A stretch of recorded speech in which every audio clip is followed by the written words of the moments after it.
Welcome to the South by East podcast, where we discuss culture, the scriptures, and everything in between, and how they impact Southeast Topeka with your co-hosts, Jonathan Sublett and Braille Watson.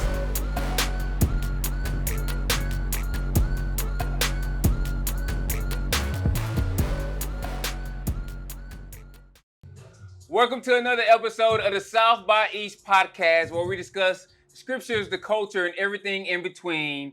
I am one of your co-hosts, Jonathan Sublett, and I have here with me today our special guest, Ryan Vincent, who is the Executive Director of the Kansas Housing Resources Corporation, or KHRC for short, the public corporation that serves as the state finance agency around housing.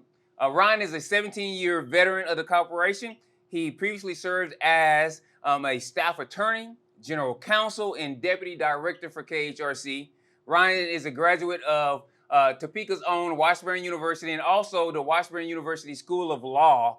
And while serving there, he also served as a part of the Law Clinic and the Washburn Law Journal. He's been a licensed attorney since 2005, and in his free time, he enjoys serving on several nonprofit boards, including 2 terms as the president of Topeka Habitat for Humanity and as a committee chair for a local club scout pack. And Ryan also enjoys traveling with his wife, gardening, and Nerf gun battles and board games with his 2 boys. Welcome to South by East, Ryan. Well, thanks so much, Jonathan. It's great to be here and great to see your studio here and listen to your show. I'm excited. Yeah, we're glad that you're here, and hopefully we'll get into this in a little bit. We'd like to start off by just kind of connecting here because we're about relationships and people. Absolutely. And so one of the things is I remember the days of being in college and studying, and on a vacation this summer, I decided it was time to prepare my kids for college. They're only 7, 7, and 6. You know, I have twin 7-year-olds and a 6-year-old, but I felt like it was time to get them prepared for college. So we stopped by a Waffle House. We had to stop by the Waffle House to introduce them to all the ways you can get your hash browns and a good waffle. And I remember days of going there in college.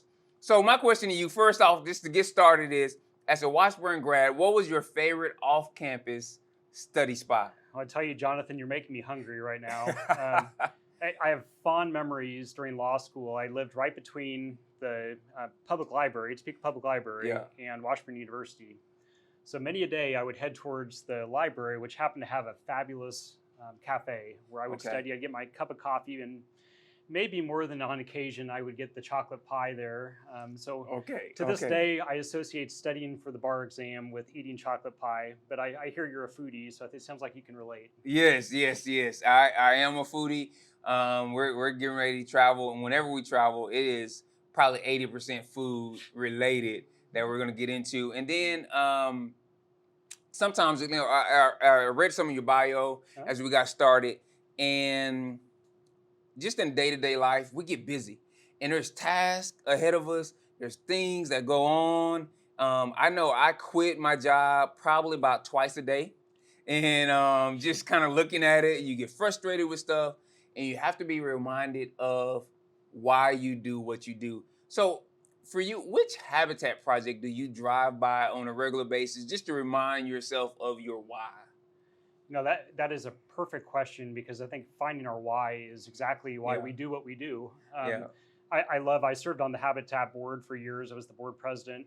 I love the buildings, the houses that they built, but ultimately, to me, a home is the people that's in it. Yes. So I was thinking, about some of my memories of some of the different homeowners that we ultimately helped through that program that live in our community here in Topeka. Yeah. One that jumps out to me was a victim of domestic violence. I mean, had a lot of struggles and heartache and challenges. Yeah. And, she worked so hard to get her home through Habitat, was successful, and she was able to start doing her catering business from her home. Yeah. And she eventually built a restaurant that has become so successful in Topeka that it's expanding.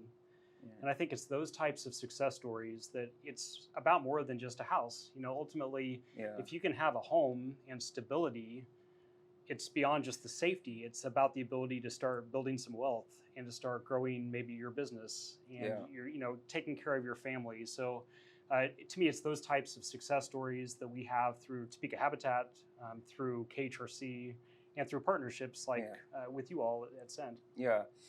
I mean, you hit it on the head. For all of American history, a home has not been a building. A home has been a legacy. Sure. I tell the story all the time of when you just think about the educational pieces and different things of that nature.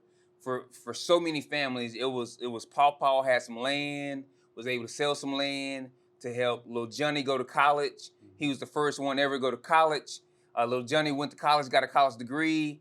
Because of his college degree, all of little Johnny's kids were able to go to college, and it changed the trajectory of a whole family for generations to come. Absolutely. And so when you're mentioning about it's more than a building, right? It's more than a bunch of 2x4s and nails. You're hitting it on the head for sure. True. What is KHRC though? I started the Kansas Housing Resources Corporation. I learned about that when I got to Topeka. You did. And what is it and what does it do? I like to call us kind of the best kept secret in state government, and we're really trying to change that because we have so many services and programs to offer. KHRC has actually been around for over 20 years. We used to be part of the State Department of Commerce. We were a state agency, and we've quietly administered programs for all those years. Yeah. But when I became director 4 years ago now, I thought that part of our mission was to get out, to make sure that people knew about us, our programs, our resources, our ability to unlock home for those we serve. Our mission is carefully crafted. It's to help Kansans access the safe, affordable housing they need with dignity that they deserve. And I love that word dignity because dignity is key to relating. It's to us serving the people that we're ultimately serving. And ultimately, it doesn't matter whether you rent, whether you're needing just temporary housing, whether you are trying to achieve home ownership. Dignity is key in whatever your walk of the housing journey. So we're thrilled to be a part of that. Yeah, and that's good. And I'm not going to say that you're not telling the truth, but I will say that State Treasurer Linda Rogers was on, and he said that his department was the best kept secret in Kansas. So I don't know. I'll let y'all duke it out. Secrets, I guess, John. But I'm just saying that's what he said. I'll have to talk to him about that. So that's great hearing what you do. For our church staff at Fellowship Hi-Crest, all of us live in the neighborhood. All of us live right here in Hi-Crest where we're filming this at. And so when we talk about what we do, when we discuss the need for dignity in our neighborhood, it's not some other neighborhood that's some project for us. It is a place where we live, where we dwell, where we recreate with our families. So it's an important deal that we're always fighting for the dignity of our neighborhoods. And so we love any partners that come in and help and walk beside us. We know that not everyone is called to be in this place, but we feel like as a part of us being here, we're supposed to be connectors with the resources. And so we appreciate things that you're doing, like the carer program that helped throughout this whole situation and pandemic that we just went through, not only for the renters, but also for the homeowners. We appreciate all the different programs and even y'all working with the legislator about getting the LIHTC tax credits now on the state level, which gives developers another level of support in doing the kind of projects that we're doing in communities like this. And so we're so highly appreciative of it. And then I just learned more about what you did as I went through the Kansas Future Fellows program this last year, and some of my friends out in rural Kansas, and just all the different programs and hearing about the commonalities. But one of the things I looked at as I looked at your resume, and then seeing the position that you're in, and this rings home for me, because my background is a chemical engineer. I was a chemical engineer for close to 15 years. Oh. And so people are always asking me, how does a chemical engineer, how do you go from chemical engineer, first writing computer control code, then doing project management and Six Sigma stuff? How do you become a pastor and starting a community development nonprofit. So I'm asking you, how does a law school graduate get into housing, and not just getting into housing, but specifically the part of housing that KHRC takes part in? I sometimes have asked myself that a few times myself, Jonathan. Interestingly enough, when I was growing up, I wanted to go into the ministry, and I was debating between law school and ministry. So you just never know where life will take you ultimately. Yeah. But I always had a love for government, and I Okay. always had a love for the law. And to me, when I went through law school and I learned about some of the different services and important pieces of the work the government does for those that we serve, I knew that I ultimately wanted to be a public servant. I think public service is so key to success for our neighborhoods and our communities, our city, our state. So when I got offered a position to be a staff attorney at a housing agency, I thought, this may be my avenue. Yeah. And once I got in and I saw that I was able to use my legal background, but more importantly, use my heart for just home. I live in a home. I've got a family that is so key to who I am. I love my neighbors. I love my community. I grew up in Topeka, and to be able to take some of those learned experiences and to be able to use them in my daily interaction, whether I'm meeting with nonprofit partners, whether I'm meeting with legislators, whether I'm meeting with community leaders, we all can relate to the importance that a good home can bring to us. So to me, I'm just thrilled that I can lead an organization that can unlock home. Yeah, I hear you, and that resonates. Bro, our other co-host, he hears me say this a lot. I say, I don't believe there's a gift, there is a experience, a thing that I've learned in my 42 years of life that is wasted. I believe that I'm exactly where God wants me to be. Every day I get to dream and then take part in making the dreams that I have become reality. And I don't know many people that get to live that life. And so I consider myself highly privileged. That's very cool. And I look at whether it was when I wrote control code for chemical plants, or I led projects and I learned how to lead capital projects and maintenance projects and that planning process and being strategic, how to get different groups of people together, whether it was operators or plant directors and maintenance guys, and get buy-in on projects and do the conceptual part and leading it through and getting it financed and all those different things. This is not me trying to toot my own horn, but I'm like sitting in the spots where I sit, having to start the things in this community with the resources that we had or lack thereof. I'm like, you would need someone with those skill sets. And I'm like, this has to be a God thing. And so I like having that ability, and then seeing that I was placed in this moment at this time with all the different things converging, with all the work that was done before I was ever here. Sure. With TRM and community action down the hallway, with CRC and all the different partners kind of laying the groundwork for someone like me to come in. I just see it as such one of those cases, like me coming from poverty and living in poverty my whole life, and just that pathway to home ownership that I took, and knowing all those different things, having fostering and then adopting kids, and knowing that pathway, and how none of that was wasted. How now all those life experiences roll up, and I think what you said is so key, and I feel like if more people got those opportunities or looked at life like that, of saying, how can I take the things that I love and use them for the betterment of all those that are around me? Not far off somewhere, but in my daily life, how do those things combine to turn into something greater than what I can touch even every day? I think that's where fulfillment comes from. Guys, I've made six figures. And I'm gonna tell you, I don't make that anymore. Like as a pastor in Hi-Crest, but I'm a lot happier now than somebody who was impoverished going to a salary like that, but being where I'm at now, when I got ready to leave engineering, I went and raised missionary support. Mm-hmm. So I sat down across the table like this from people that knew me, and I said, I need you monthly to send money so that I can be full-time doing this thing that I'm called to do. And I'm going to walk away from my job to do it. Not an easy ask. Not an easy ask, right? And they said, what do you want to make? I said, I only want to make what a school teacher in my neighborhood makes. And they're like, that's a lot less than what you make now. And I was like, I know. But I can be content with that. Sure.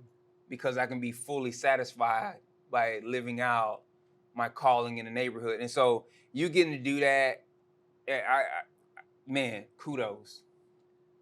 Now, Topeka is the first capital city I've lived in, so it's a little bit of different experience. And a lot of times, you're dealing not only with the city dynamics, but also the state dynamics of things.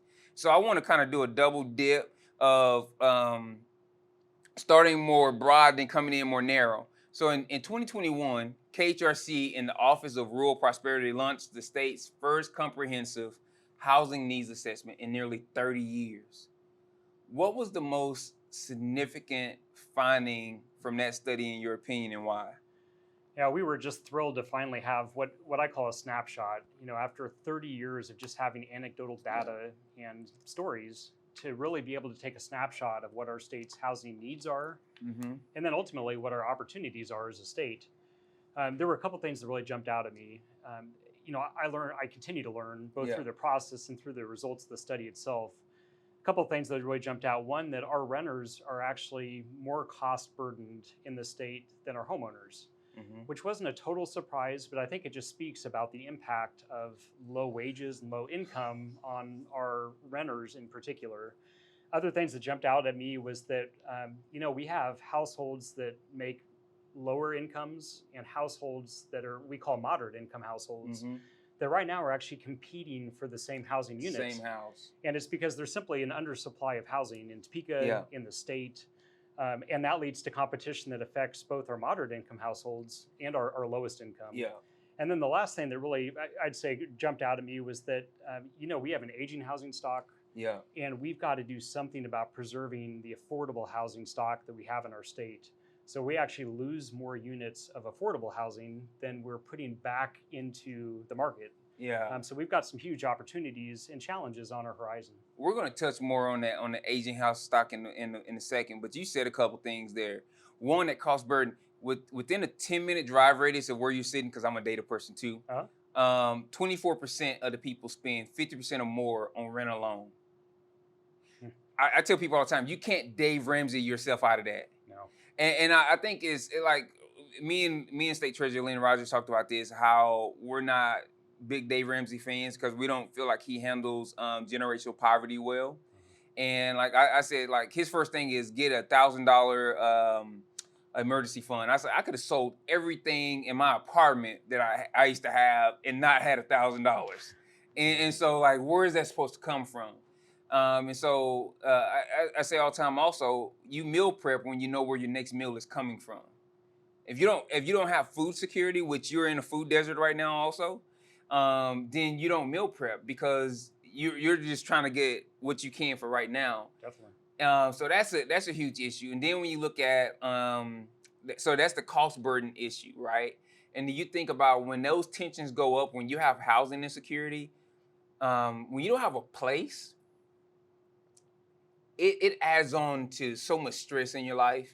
When you're stressing over bills, I can tell you from living in an environment, when you're stressing over bills, before the days of where every phone gave you, who was calling, and you just had to pick up and say hello, man, that was stress in your life when you had bills hanging out there, when you didn't know who was calling you, collecting what.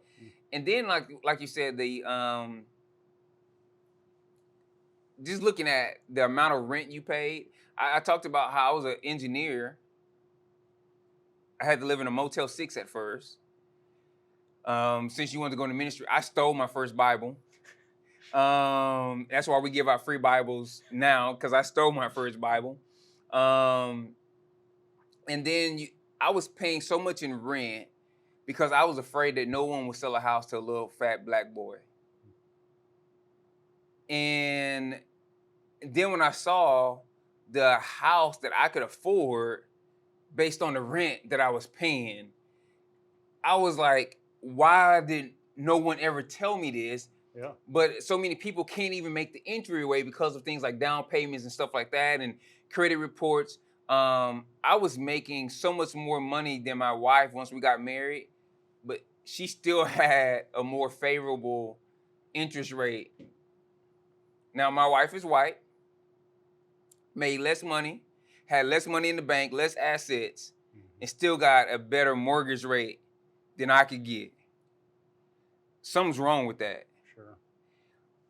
Then when you look at, like you said, the competition between the moderate income, affordable units that exist, how I think they said they used to be where you would own 3 houses in your life. And if you have trouble, if you're in a home and you can't find an affordable next home, now you're not leaving that first home for first-time home buyers entryway. Yeah. So it compounds on everything. But so that was the most significant finding. What was the most helpful finding in your study, in your opinion, and why? You know, I'm going to give you a 2-part answer because Okay. I'm bad about doing that. Maybe it's because I'm an attorney, so I'm always trying to get these things in. But you know, I think one thing that jumped out at me is just the similarities between rural areas and inner city, which Yes. I think we can talk about a little bit more in more Yes. detail. But I think that there's this distinction that rural communities versus urban areas have in their minds that aren't always there. You know, there's a real commonality and a real similarity in what we can be tackling together as a society. And then the second part I want to make sure that we note is that, you know, this study's great. It's great to have the data. It's great to have the legislative successes that came from it. But this process itself was just as key. That, you know, it was as important as the product that resulted, because we engaged and we had conversations, and my staff and my team learned, and our stakeholders learned about the resources we have. So I can't discount that year process of 70 plus meetings around the state and conversations, especially during a pandemic. Yeah. Ryan, numbers don't lie, but the stories you tell from them do. Sure.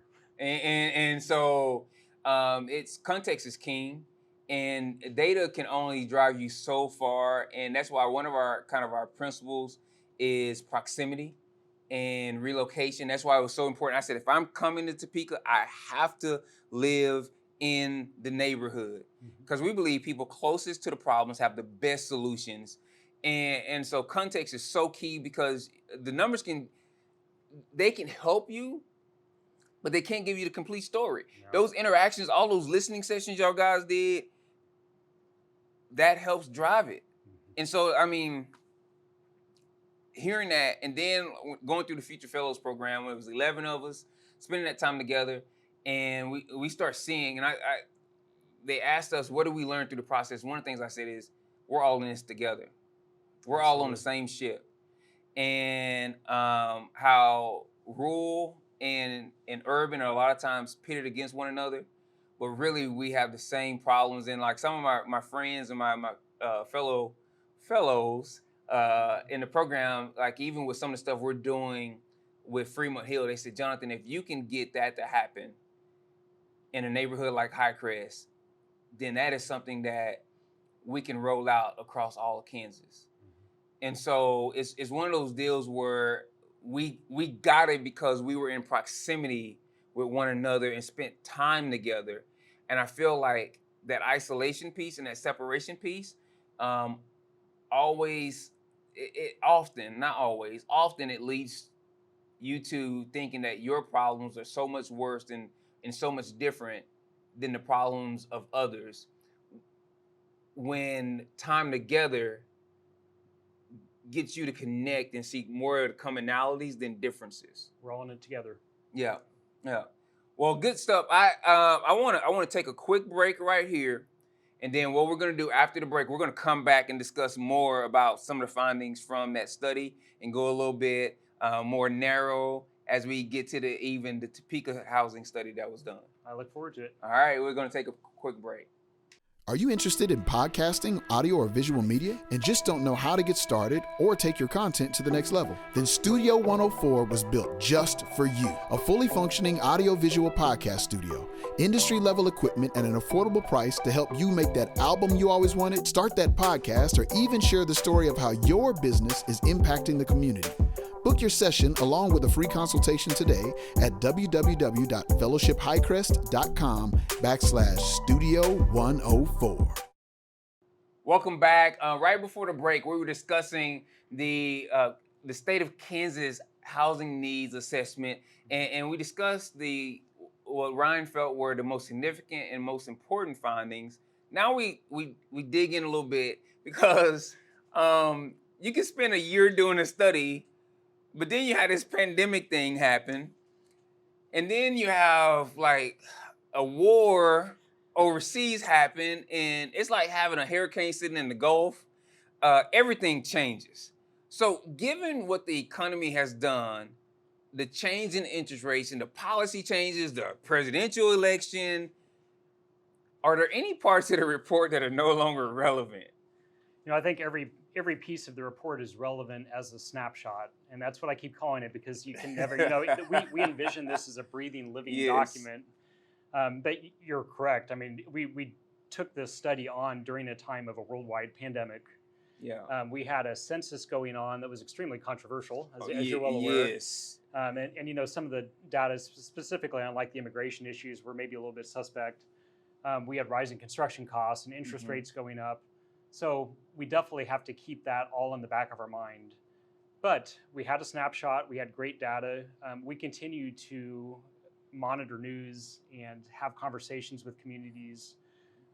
As we rolled this out, we continue to kind of update different aspects of it. So that's important that we all recognize that the housing needs, just like the needs of everything in our populace, continue to change and evolve, and we've got to be on top of that.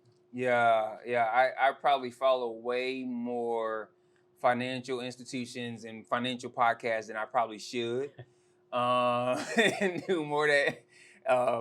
And so looking at that, constantly watching where things are going. But what pivots are your team making due to the constantly changing economic atmosphere?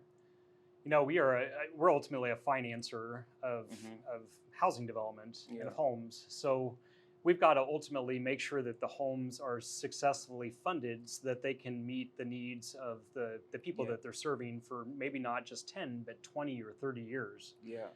So we are working with our development partners. We're continually kind of monitoring the situation, working with our lenders. And we're doing things like having to increase the amount of tax credits that we're putting into developments just because the price of lumber and supplies keep going up. We're all familiar with that story.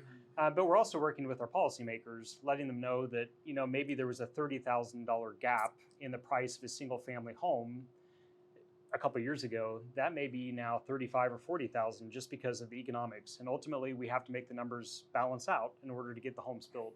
Yeah, we have a new build going on right now. One of the things is Hi-Crest has smaller lots. We found a larger lot. We're building our largest house to this day with a finished basement on it. And because we were getting this request of, originally the houses built in this neighborhood were for military housing, smaller, different things of that nature. They're just like, hey, we love your houses, but we got this large family, right? Hi-Crest is one of the most population dense areas and one of the most transient areas of Topeka. And so he's like, hey, we can do this. We ran the numbers, everything. Now we're in construction. Whew. It's tough. And prices have changed just in the process of just being in the building process. And so things have changed, and we're like, oh, this is what reserves are for. And so it's a tough process, and you're like, our families are worth it. And this is going to be really tough. We got to come up with some solutions in order to be able to continue to do this work. Because like you said, the gap grows when you have a kind of formula of, I'm going to have this much gap. I got to go find the gap. And the way for most people who don't know, affordable housing kind of works on a three-legged stool. And you correct me if I'm wrong, it's philanthropy, government subsidies, and what a person can afford to live in the house. And so As this, if you have people not making a living wage, that's something we're always talking about, right? Everything is connected, a holistic solution. Then these two legs of the stool have to be longer to support the shortened leg over here, what a person can afford. And your hope is, as a neighborhood gets healthier, these two can shrink, so I can put more of those resources into a more intense care neighborhood. But right now in Hi-Crest, we're kind of in the beginning of that work, and so these two are really big, and that makes it harder to even do some of the things that we're doing in the neighborhood. Definitely, it takes everyone working together. Yes. Now this next question kind of has a longer setup, but bear with me a little bit. Okay. The pandemic caused a significant shift in the housing costs, and a lot of factors led into this. But now, in order to fight inflation, the Fed increased the interest rates, and so this has a tremendous impact on the average citizen's entry into home ownership, which we've been talking about to this point. So, for instance, recently, like I said, I should probably not be following as many financial institutions on Twitter and different things of that nature. It just causes me to take more Pepto. But Fortune magazine shared this. It said, since the beginning of the year, mortgage rates climbed from 3.1% to 6.23%. If a borrower took out a $500,000 mortgage at a rate of 3.2%, they see a $2,162 monthly payment. At a 6.23% rate, that monthly payment would be $3,072 over the 30-year loan. $1,000 difference. $1,000 difference.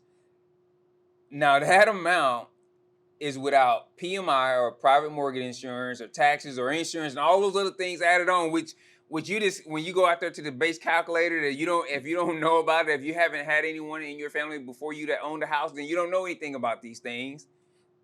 The situation I was in. And now you calculate, oh, I can make this payment, and then all these other things get added on there, and then you're like, what am I going to do? I also want to add that the normal citizen that KHRC is working with is probably not taking out a $500,000 mortgage, right? But you get my drift. With those kind of realities, what is KHRC doing to help preserve the dream of home ownership for everyday Kansans? You perfectly nailed the challenge right now, especially when, every month it seems like the Fed is having to raise interest rates to fight the inflation. So we're kind of identifying a couple of different responses. The first is just trying to keep people in their homes now. Yeah. During a time of pandemic when people lost jobs, lost work hours. So we're administering a Kansas Homeowner Assistance Fund, a mortgage assistance program to help keep people in their homes. That's already served almost 2,000 families around the state. Yeah. So once we keep people in their homes, then we want to make sure that we're doing everything we can to make them be successful. Yeah. So we've got a weatherization assistance program that can help people rehab their home to make it more comfortable, more healthy, to save utilities month after month after month. Yeah. But again, there's this big group of people that want to own a home. They want to build wealth. They want to have a backyard, whatever their needs are, that we want to be able to help serve.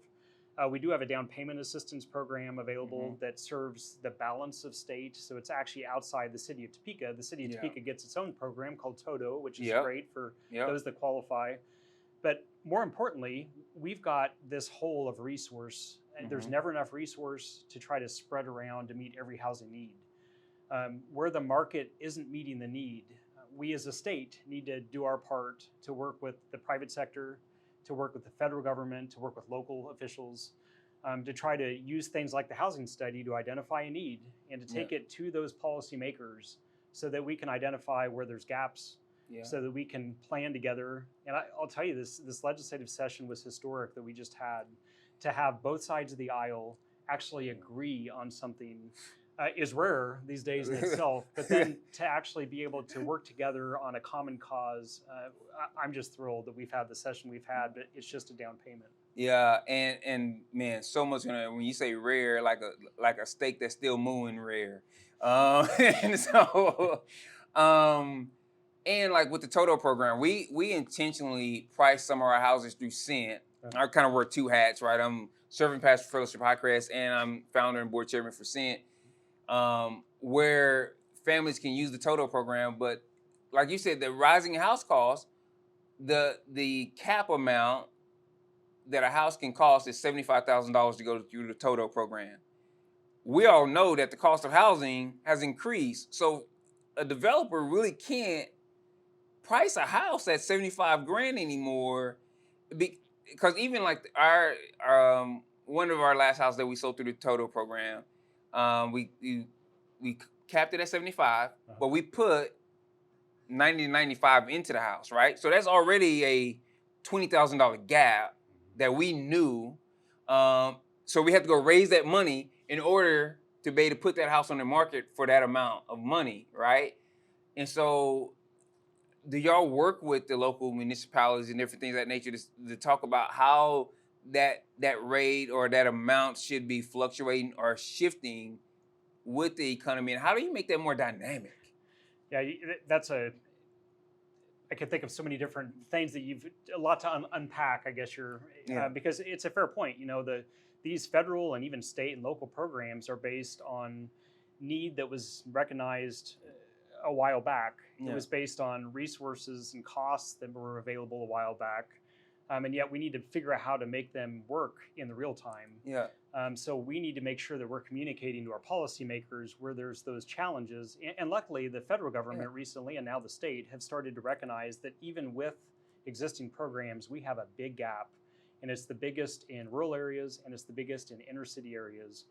So we all need to work together to help provide what financing we can. But we also have to be educating lenders. We have to be educating the appraisers that sometimes we can build housing and it'll immediately appraise for $20,000, $30,000 less than it costs to build. So no lender is going to loan on that. So we've got to come up with systems and solutions that can kind of work around that problem. Yeah, and man, you just hit on some stuff.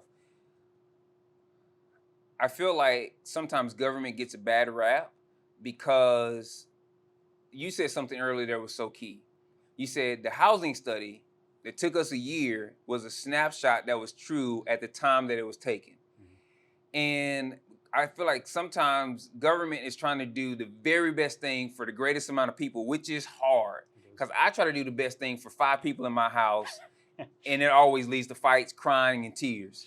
And so trying to do it for a state or a city or a country is a lot harder than a lot of people want to recognize. But I feel like government gets a bad rap because a lot of the systems they design are so static rather than dynamic, that allow for a quick feedback loop that change and can adjust more rapidly, like what we're talking about here. And then when there's really no regulation for appraisers. So for instance, in the Hi-Crest neighborhood, we do mixed income housing. Some of it is affordable, some of it is market rate to try to keep things balanced out. The first house that we built in the neighborhood was the first house in over 60 years built in this neighborhood back in 2019. We bought the property for $1,000. We tried to rehab it, but the inspector said, you can't rehab it, you have to tear it down. And so we were like, okay, what do we do? Okay, we have to build something there now because we own this property, right? Yep. We were going to rehab properties and we were like, you got to build something. And we're like, okay, it cost us $154. It just did. Beautiful home. I saw the pictures. Beautiful home. Yeah. We sold it for $110. We were able to do that through just donations and different things of that nature, right? But when that home was like 1,200 square feet, 3-bed, 2-bathroom house, right? Now, that was a $150,000 house. It just cost to build what it cost to build. We put all the appliances, including washer, dryer, and everything, right? Walk-in ready. We purchased 29 acres around the corner, and the appraiser said those 29 acres are worth exactly what that 1,200 square foot house is worth. Now we're going to try to go to banks and get a line of credit so we can do business. What do? And there's no regulation on appraisers. And so when you go into neighborhoods like ours, what do?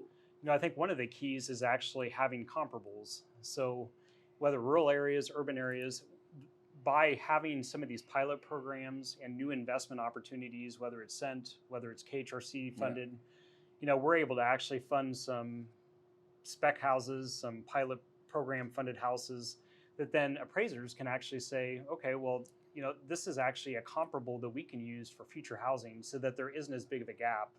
But I mean, my hat is off to Vincent to taking that leap. I mean, it takes so many different partners and organizations working together to make that happen.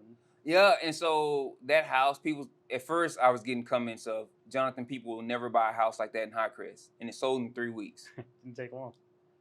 The house next door that we put through the Toto program sold for a lot cheaper, sold in 3 hours.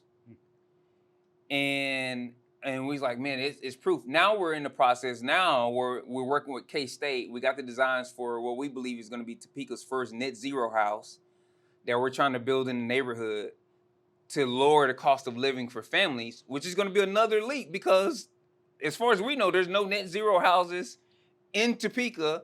But we're trying to say, well, if we can get this built, a family won't have energy bills for 2/3 of the year. It's huge. That is huge, right? I actually just toured some of their housing at K-State School of Architecture. Students did out in Ogden, and it's a beautiful home, a wonderful model, a successful partnership. I think it's really something that we can multiply. I mean, Topeka and rural areas. That's what we're trying to do this coming year, and just look at that. And we're trying to use native grasses and all those kind of things to be more environmental friendly and just lower cost of maintenance. So we're looking at all those different things, and you have to be innovative, but it comes with a cost. It does. And it comes with a leap of faith kind of deal because you're like, everybody's like, why would you ever do that? Because we got to figure something out, right? If we do what we've always done, we'll get what we always got. And so we have to do something different. A little bit ago, you talked about the aging housing stock. I want to start kind of in reverse order. There's been this huge, like a lot of publicity around we're losing retirees. How does that aging housing stock affect the retiring community in our state? So great question. Yeah. Our study actually said that the biggest aging population level in the state that was growing was between 55 and 75 years old. Yeah. Obviously, that's an important audience and stakeholder group. Yeah. We all know and love people in that age group that we want to make sure that we're meeting their housing needs. But as people age, so do their housing, the type of housing product that they need changes. People want less maintenance. People want more accessibility. And I always say, accessibility is huge for seniors, but I was on crutches for 3 months following a running injury. I mean, accessibility is key to whatever walk of life we're in. But you've got need for lower maintenance, for more accessibility, for something other than the traditional single-family detached home that we as a society have said we've needed to build for the last 50 years. Yeah. So with that, we need to all be thinking about how we can reach those needs, whether in Topeka, whether in Garden City, anything in between, because it's a huge growing area. Our, 60%, I believe half of our housing stock in the state was built before 1960s. We have some of our counties throughout our state that actually the median age of the housing is from the 1920s and 30s. Yeah. Beautiful houses, not very accessible. So something that we need to make sure that we're addressing, and certainly they're going to be requiring a lot of maintenance as they age. Yeah, I mean, you hit a couple of different things in there. One, I had a knee surgery also. I had an old football injury, realized I only had one good ligament in my right knee. I had to have surgery, and because we have a split level house, I had to be downstairs, away from my family in the basement the whole time, because I had to come in on entry level, and I couldn't go up the stairs for probably 4 or 5 weeks. And we were getting calls from the school because it was putting stress on my kids that I couldn't have dinner with them like normal. I couldn't put them to bed like normal. Yeah. And so they were going to school having behavior problems at school because of my mobility issues and me not being able to be with them because of how our house was built. We don't really think about those things a lot of times. And then when you couple that with like things that you're just saying, like of accessible homes. Like, so one of the things I've kind of challenged, we're designing some more homes for our home portfolio for Cent. And one of the challenges we put out there with HTK that's designing it is like having some real accessible models. And one of the things I've kind of said that I would like for Fremont Hill, for that development, the community center stuff, is for that to be the most accessible community resource in the whole city. just because I feel like that is a part of our community that is lost. I recently read a book on disability justice that just tore me up. It's a huge equity issue. Yeah, and so that kind of just really starts stirring some questions in my heart and mind that made me even look at, again, at how we do things in a lot of different spaces. Like even in our church services, we don't even ask people to stand anymore for worship. We say whatever you feel, you do that, because we didn't, for our differently abled brothers and sisters, we didn't want them to feel like they were less than a part of the body because they couldn't participate in that part. So we've changed our language because of that. And so I think we forget those kind of things a lot of times. What's up, fam? Braille Watson here, co-host of the South by East podcast. There was a little hiccup in our recording here when we were doing this episode, and we didn't get this last question and response from Mr. Vincent. So because we believe in the power of story and telling stories accurately, we wanted to fill in the gap before we went to our break. Jonathan asked this question. In 2019, you all did a statewide and a citywide housing study in Topeka. Where did you find that issues in rural Kansas met with issues in traditionally redline neighborhoods like Hi-Crest? What were different and what were the same? Mr. Vincent responded that he saw the same lack of equity, more needs for housing options as well. He also said, and this is a quote, "I think it's telling that we're seeing the same income, aging housing stock, and things on the local, state, and federal level that all go towards the same solutions that we're working on together." After this break, we'll be right back with Ryan Vincent and Jonathan Sublett here on South by East. Are you interested in podcasting, audio, or visual media, and just don't know how to get started or take your content to the next level? Then Studio 104 was built just for you. A fully functioning audio-visual podcast studio. Industry-level equipment at an affordable price to help you make that album you always wanted, start that podcast, or even share the story of how your business is impacting the community. Book your session along with a free consultation today at www.fellowshiphighcrest.com/studio104. Welcome back as we kind of start to bring things to a close. But one of the things I want to bring out is Topeka is in this kind of weird spot. Not only that it's the capital, but I think one of my Marcy Penner, one of my future fellows classmates, she was telling, I think Colby is the breaking point for the state, where it's like Colby's around 5,000 people, I think. And I think it was like 80 to 90% of the towns in Kansas are less than the size of Colby. And so, and Topeka is above that, but Topeka is still not the size of a Wichita or Wyandotte. And so a lot of times when you think of urban in the state of Kansas, you think of Wyandotte and Wichita. And Topeka's not that, but it's also not Garden City or Ulysses. And so it's in this middle kind of strange place. What tools in particular is your team developing to kind of help address those mid-sized populations like Topeka? Yeah, growing up in Topeka, I've always kind of noticed that strange kind of middle point that we're in. But the exciting thing is that with this housing study, and all the momentum it gained at the State House, we have a lot of new resources.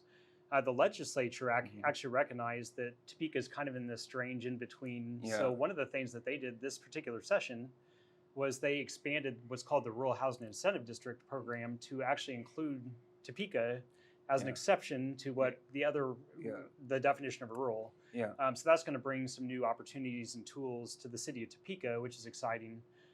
More of a state level, we've done a couple of big things. You mentioned the new affordable housing tax credit.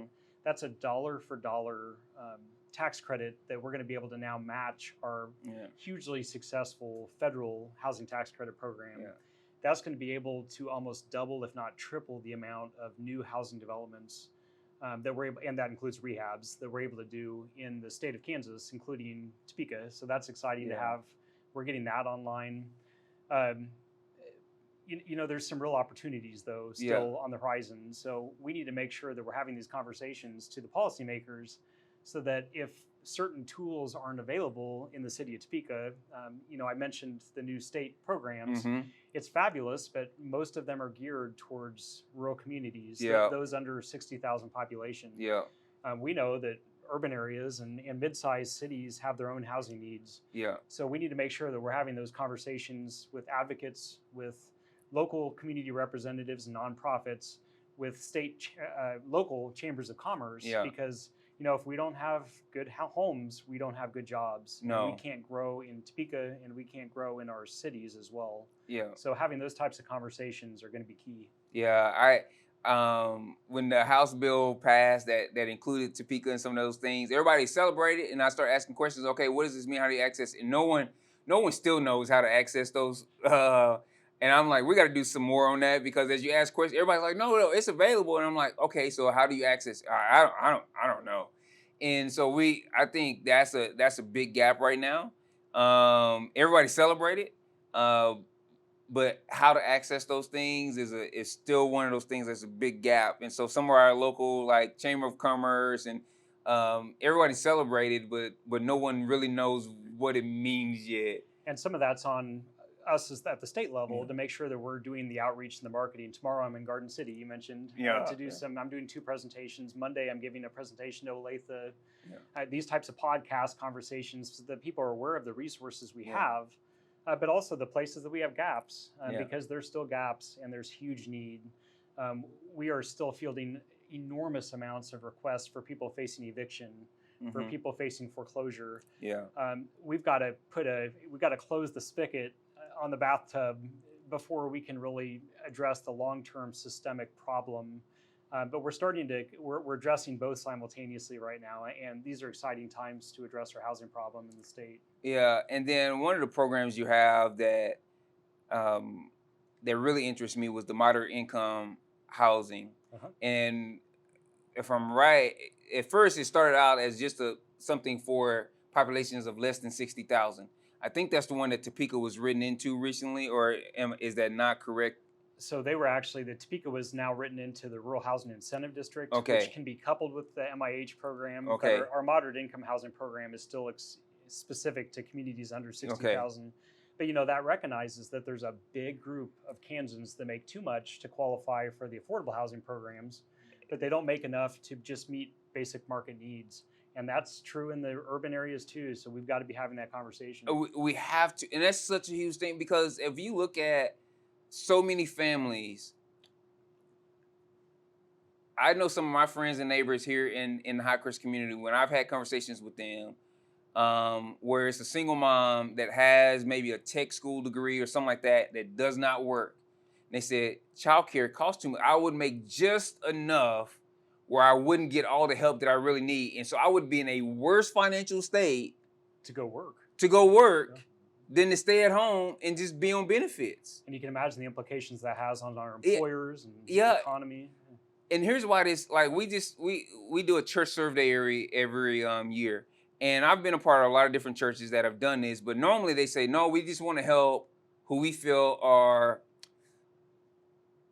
which I hate the term, needy in the community. But they would never partner to help small businesses in the community. They just didn't feel like that was their call. We do a thing where we go clean windows and restrooms for free of small businesses in our community as a part of our survey to say we're going to partner with small businesses, because the business community should also be supported by the church. We held a free laundry day where we went to a local laundromat right around the corner. We paid for all the laundry material. We paid for all the machines. We carried in, had snacks, partnered with that small business owner to have that take place. And I feel like, where the church sometimes doesn't want to partner with for-profit businesses for some reason, because they feel like that's outside, that we miss that moderate income family that is just out of poverty, but still doesn't make enough to really be in this comfortable spot. It still has a great amount of need and can't get what they need. And so I feel like programs like the moderate housing, especially like in my community, it would open up the door to so many more families to get into housing. The great thing is that employers and businesses are getting it now too. That they know that if they're going to grow and expand, they need to actually reach out and address the housing problem so that their jobs have a place to go at night. So it was the Farm Bureau and the Sunflower Electrics and the Chambers of Commerce that actually helped move this legislation this year. They've got to continue those conversations. But you're right, nonprofits, local governments, the state level, we need to be making sure that we're all doing this in partnership and in concert with each other. Yeah, when you think about the distribution center that moved into town, all those new jobs coming in are out south. We're one of the closest neighborhoods to all those new jobs. Mm-hmm. If we don't get money to develop housing, though, like how does that sit with all those places there, right? And you really invite uncontrolled gentrification when you don't have the funds for community developments and stuff like that to develop those that moderate and low income housing, because those companies will come in. It's historic. They will come in, buy a property for their employees, and then they can charge whatever they want for it, and it changes the dynamic of a neighborhood. So it's a really hard deal, and I hope that we can get some things together. And that kind of goes into my next to last question. In the Hi-Crest neighborhood, the average African-American kid in my community is slated to make $19,000 a year at the age of 35, household income. Mm. And I think that comes through the Opportunity Atlas, which some tremendous economic statistics work is done to pull that together. Yeah. And the average Hispanic kid is slated to make $22,000 to $26,000 a year household income at the age of 35. This means that most likely they grew up in poverty and they'll live in poverty for the rest of their lives. Not only that, but their children will probably continue to trend unless something happens. What role does creating affordable housing play in breaking that cycle? It is huge. The biggest thing that comes to mind is what we've all experienced through this pandemic. Yeah. That when people suddenly had to retreat to their home for the safety of being with their family, it was, home became the place not just for healthy families, neighborhoods, and communities. The home was suddenly the place where we learned, where we shopped, where we accessed our healthcare, where we worked. It was just key. And at the same time that so many of our people were at risk of losing their homes through eviction and through foreclosure, I got a thank you note from somebody that we serve through our CARA, the Emergency Rental Assistance Program. And she said that her 18-year-old high school student was a senior, and her daughter didn't know just how bad they were of a place. They were just about to lose their home, and it was her daughter's senior year. And through our rent assistance, we were able to keep them in their home. Her daughter was able to concentrate on applying for scholarships and applying for colleges. And it's that type of heartwarming story that I'm hearing around the state, that just a little bit of investment in home is not just keeping a family in their home and not just keeping a landlord's bills being paid. But ultimately, it's investing in a kid that can concentrate on school, that can concentrate on what a kid should be concentrating on. That has huge long-term benefits for the school, for the family, for the future employer of the child, for our society and our tax coffers. A little investment in housing can yield enormous results, whether it's in a city or a rural area alike. We're a part of that, and so are you. Yeah, I totally agree. The book I was talking about on disability justice is entitled "My Body Is Not a Prayer Request," and then one of the books that I feel like really hits on the stories that you just told is a book, a New York Times bestseller called "Evicted," and quick read, but I feel like really tells the story really well of how stable housing can make or break a family in a lot of situations, how it leads to education trouble and just all these different patterns of things that you see.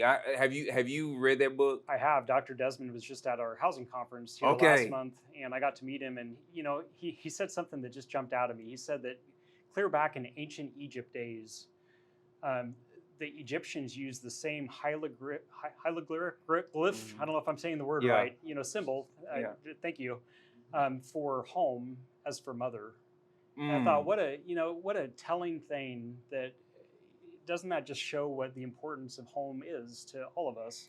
Just like our mothers, obviously. And I think that's a message that if we can take care of home, if we can make them accessible and healthy and affordable, it's going to be huge for our families. It is going to be huge for our neighborhoods.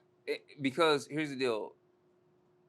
I highly believe that seeing people's lives transform is assisted when they see the place where they live transform. Mm-hmm. If you want to see lives transform, you have to see place transformed. And a part of place being transformed includes the housing and the dignity of it. That's why one of our kind of mantras is changing the narrative. Choosing Hi-Crest, changing the narrative. People used to call this neighborhood the Dirty South, and we have rebranded it as the New South.